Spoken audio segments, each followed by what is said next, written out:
Welcome to our daily devotional verse.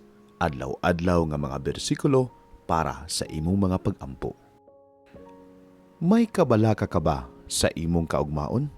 Atong pamation ang pulong sa Dios. Mateo 6:34. Busa ayaw kamo kabalaka bahin sa ugma, kay ang ugma may kaugalingon nga suliran. Dili na kinahanglan nga dugangan pa ninyo ang suliran nga nagaabot sa matag adlaw. Ang Ginoo nagapahinumdum kanato nining tulo ka punto. Una, pag-focus sa karon. Si Jesus nagsugod pinaagi sa pag-awhag kanato nga dili mabalaka bahin sa ugma. Ikaduha, pagsalig sa Dios sa iyang mga panalangin. Si Jesus nagpasalig kanato nga ang ugma mag-atiman sa iyang kaugalingon.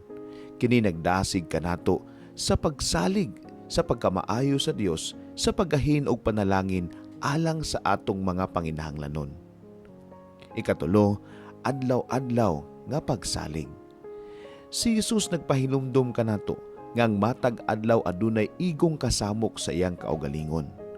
Nagsilbi kini nga pahinumdum sa atong pagsalig sa grasya ug kusog sa Dios sa matag panahon.